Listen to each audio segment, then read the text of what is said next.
Hello friends, welcome to Adobe Dreamweaver Tamil tutorial part 13. நான் சேனு. இதுவரையும் பார்த்தோம்னா எப்படி ஒரு இன்டர்லிங்க் கொடுக்கறது அப்படின்றது வந்து நான் காட்டியிருந்தேன். இதெல்லாம் பார்த்தோம்னா நம்ம எழுதியிருக்க டெக்ஸ்ட் மேலே கிளிக் கொடுத்தா இன்னொரு பேஜுக்கு வந்து போயிருக்கு. இந்த இமேஜஸ் வந்து கிளிக் கொடுத்தா எந்த ஒரு அஃபெக்டும் ஆகாது. ஸோ இப்போ வந்து அந்த இமேஜஸ் வந்து டிஸ்பிளே பண்ணுறதுக்கு ஒரு இது நான் எழுத போகிறேன். எக்ஸாம்பிளாக நான் இதை எடுத்துக்கிறேன். இந்த பேஜு இங்கே கீழே பார்த்தோன்னா எக்ஸ்ட்ரா இந்த இமேஜ் வந்து ஷோ பண்ணுற மாதிரி நான் பண்ண போகிறேன். அதாவது இமேஜுக்கு எப்படி லிங்க் கொடுக்குறோம் அப்படின்ட்டு காட்டுறேன். அதுக்கு ஷோ திஸ் இமேஜ் அப்படின்ட்டு நான் எழுதுகிறேன். இதை எழுதிட்டு இதையும் செலக்ட் பண்ணிவிட்டு இதுக்கு லிங்க் கொடுக்கும்போது பார்த்தோன்னா நம்ம இமேஜஸை வந்து செலக்ட் பண்ணிக்கலாம். இந்த இமேஜை ஷோ பண்ணணுன்றதுனால நான் இந்த இமேஜை ஓகேஸ் கொடுத்துட்றேன். இப்போ பார்த்தீங்கன்னா அதுவும் ஒரு லிங்காக க்ரியேட் ஆகிடுச்சு. இதை நான் சேவ் பண்ணிவிட்டு உங்களுக்கு ப்ரிவ்யூ காட்டுறேன். சேவ் கொடுத்துட்டு இமேஜஸ் போனால் அங்கே பாருங்கள் எந்த இதுவும் இல்லை. நான் ரெஃப்ரெஷ் கொடுக்குறேன். பார்த்தீங்கன்னா அந்த லிங்க் வந்து கிளிக் ஆகிடுச்சு. ஓகேங்களா? இப்போ நான் இது கிளிக் கொடுத்தோடனே பார்த்தோன்னா இன்னொரு பேஜ் க்ரியேட் ஆகி அங்கே வந்து இந்த இமேஜ் வந்து ஷோ ஆகுது. நம்ம இது வந்து ரைட் கிளிக் கொடுத்து சேவ் இமேஜ் அப்படின்ற மாதிரியும் நம்ம பண்ணியிருப்போம் வெப்சைட்டில். அது மாதிரி இல்லை எனக்கு இந்த மாதிரி வேணாம், அது வந்து இமேஜஸ் வந்து ஒன்று தனியாக ஒரு டேக் ஓப்பன் ஆகி வரணும், டிஸ்பிளே பண்ணணும் அப்படின்னு நினச்சிங்கன்னா அதுக்கு ஒரு ஆப்ஷன் இருக்குது. அது பாருங்கள். வந்து இது வந்து நான் செலக்ட் பண்ணிடுறேன். இங்கே பார்த்தீங்கன்னா இமேஜ் லிங்க் நம்ம ஏற்கனவே கொடுத்துட்டோம். இப்போ வந்து இந்த டார்கெட்ன்ற பிளேஸில் blank அப்படின்றத நீங்கள் செலக்ட் பண்ணிடுங்க. செலக்ட் பண்ணிட்டு இப்போ வந்து சேவ் பண்ணிவிடுங்க. சேவ் பண்ணிவிட்டு இப்போ நான் மறுபடியும் டிஸ்பிளே பண்ணுறேன் பாருங்கள். நான் வந்து இப்போ ரெஃப்ரெஷ் கொடுத்தோடனே நம்ம இல்லை ஏதாச்சும் ஆட் பண்ணியிருந்தோம்னா அது நம்மளுக்கு சேஞ்ச் தெரிஞ்சிருக்கும். நம்ம வெறும் லிங்க் தான் கொடுத்துருக்கோம். ஸோ அந்த இது தெரிஞ்சிருக்காது.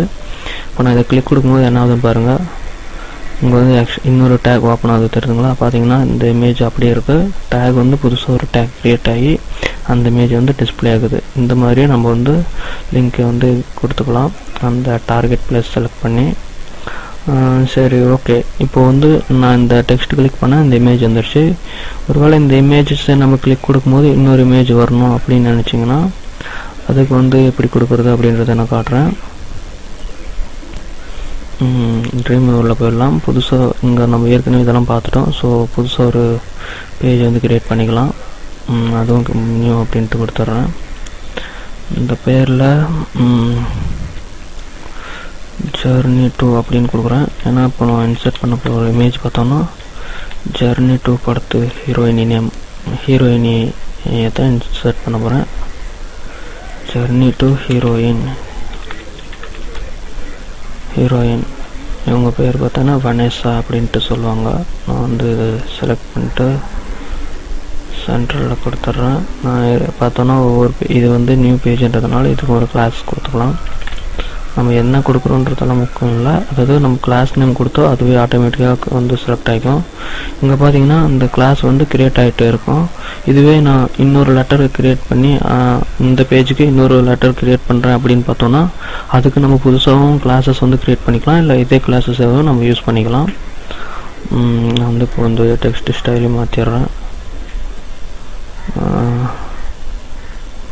சைஸையும் கொஞ்சம் பெருசு பண்ணிடுறேன். வந்து பேக்ரவுண்ட் கலர் வந்து சேஞ்ச் பண்ணிடுறேன். மாடிஃபை அதில் போய்ட்டு பேக்ரவுண்ட் கலர் கொஞ்சம் ஒவ்வொரு பேஜுக்கும் கொஞ்சம் டிஃப்ரெண்ட்டாக எடுக்கலாம். ஏன்னா அப்போ தான் நம்மளுக்கு டிஃப்ரெண்ட் புரியும். இந்த கலர் எடுத்துக்கிறேன். டெக்ஸ்ட் கலர் வந்து டார்க் எடுத்துக்கிறேன். டார்க் வேணால், ஆல்ரெடி டார்க்கில் தான் இருக்குது. இந்த ஓகே கொடுத்தா தெரியும். இது பார்த்தோன்னா ரொம்ப ஒரு மாதிரி கிளார் அடிக்கிற மாதிரி இருக்குது. ஸோ வேறு கலர் சேஞ்ச் பண்ணிக்கிறேன். பிங்க் கலர் செலக்ட் பண்ணிக்கிறேன்.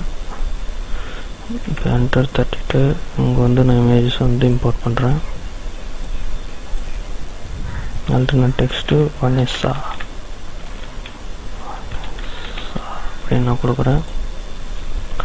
நம்ம பார்த்தோன்னா இங்கே இமேஜ் ஒரு சைஸை வந்து கூட இன்க்ரீஸ் பண்ணிக்கலாம். தெரியுதுங்களா?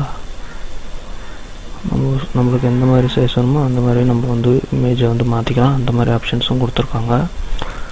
இப்போ வந்து இந்த பேஜிலேருந்து இன்னொரு பேஜுக்கு எப்படி லிங்க் கொடுக்குறது அப்படின்றத பற்றி பார்ப்போம். இந்த பேஜை நீங்கள் இந்த இமேஜை வந்து செலக்ட் பண்ணிவிடுங்க. செலக்ட் பண்ணிவிட்டு இங்கே பார்த்தீங்கன்னா லிங்க் அப்படின்றது தான். நம்ம வந்து டெக்ஸ்ட்டை எப்படி செலக்ட் பண்ணிவிட்டு லிங்க் கொடுத்தோமோ அதேமாதிரி இந்த இமேஜையும் செலக்ட் பண்ணிட்டு லிங்க் வந்து நான் இந்த பேஜுக்கு கொடுக்குறேன். சாரி, அதுக்கு முன்னே ப்ரீவியஸ் மெனு போயிட்டு நம்மளுக்கு எந்த பேஜ் வேணுமோ அதை நம்ம கொடுத்தா போதும். நான் இண்டெக்ஸ் கொடுக்குறேன். இண்டெக்ஸ் கொடுத்துட்டு ஓகே கொடுக்குறேன். இப்போ பார்த்தோன்னா இந்த இமேஜை கிளிக் கொடுத்தா அந்த இண்டெக்ஸ் போகிற மாதிரி நான் செலக்ட் பண்ணியிருக்கேன். இது வந்து பார்த்திங்கன்னா இங்கே ஸ்டார் இருக்குது தெரியுதுங்களா, சேவ் பண்ணல. இப்போ நான் சேவ் பண்ணிடுறேன். ஏன்னா இது வந்து நம்ம புதுசாக க்ரியேட் பண்ண பேஜுன்றதுனால இந்த பேஜையும் நம்ம வந்து சேவ் பண்ணணும்.